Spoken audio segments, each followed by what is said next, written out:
নমস্কার। আরও একটি নতুন রেসিপির সাথে তানিয়াস রান্নাঘরে আপনাদের স্বাগত জানাই। আমার আজকের রেসিপি এগ চাউমিন। জল গরম করে চাউটা দিয়ে ৩ মিনিট মতো চাউটা সেদ্ধ করে তুলে নিচ্ছি। একটা ঝাঁঝরির মধ্যে জলটা ঝরিয়ে চাউটা ঢেলে দিলাম। এবার এগুলো ঠান্ডা হোক। এদিকে গ্যাস ওভেন অন করে কড়াইয়ের মধ্যে দিলাম ১ চামচ তেল। এটা ভেজিটেবল অয়েল।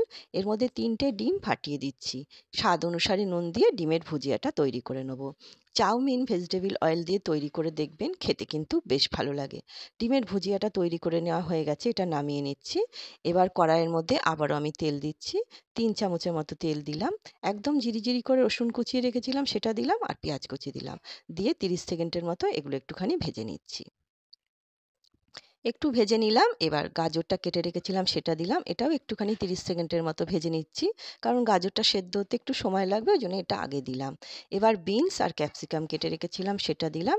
এবার সমস্ত কিছু খুব ভালো করে মিশিয়ে আমি ভেজে নেব। এমনভাবে ভাজবো, সেদ্ধ হবে কিন্তু খুব ভাজা হবে না। গ্যাসের ফ্লেম মিডিয়ামে রেখে এগুলো আমি ভাজতে দিচ্ছি। এর মধ্যে আমি চাউয়ের মধ্যে ভেজিটেবল অয়েল দিয়ে খুব ভালো করে মাখিয়ে নিচ্ছি। তাহলে কি হবে, তেলটা মাখিয়ে নিলে একটার গায়ে একটা লেগে যাবে না, চাউটা কিন্তু একদম ঝরঝরে থাকবে। তেলটা মাখিয়ে নেওয়া হয়ে গেছে, ওদিকে কিন্তু সবজিগুলো মোটামুটি সেদ্ধ হয়ে গেছে। সেদ্ধও হয়ে গেছে, ভাজাও হয়ে গেছে। এবার আমি এর মধ্যে দিচ্ছি ১ চামচ সয়া সস আর দিচ্ছি ২ চামচ টমেটো কেচাপ। গ্যাসের ফ্লেম একদম লোতে করে দিলাম, দিয়ে এবার এগুলো সমস্ত কিছু মিশিয়ে নিচ্ছি। কিছু কাঁচা কাঁচা লঙ্কা আমি কেটে রেখেছি, সেই কাঁচা লঙ্কা কাটাটা এর মধ্যে দিয়ে দিচ্ছি। লঙ্কাটা পরে দিলেই ভালো, লঙ্কাটা ভাজা হয়ে গেলে কিন্তু চাউমিন খেতে খুব একটা ভালো লাগে না।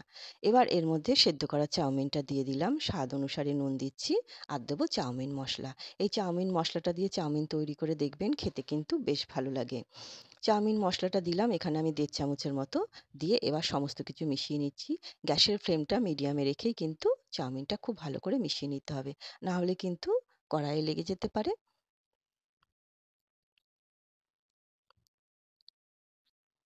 এবার সমস্ত কিছু খুব ভালো করে মিশিয়ে নিলাম। এবার ডিমের যে ভুজিয়াটা তৈরি করেছি সেটা দিয়ে দিচ্ছি। তাহলেই তৈরি হয়ে যাবে চাউমিন। খেতে কিন্তু বেশ ভালো লাগে। অবশ্যই একবার এইভাবে ট্রাই করে দেখবেন। আশা করছি আপনাদের নিশ্চয়ই ভালো লাগবে।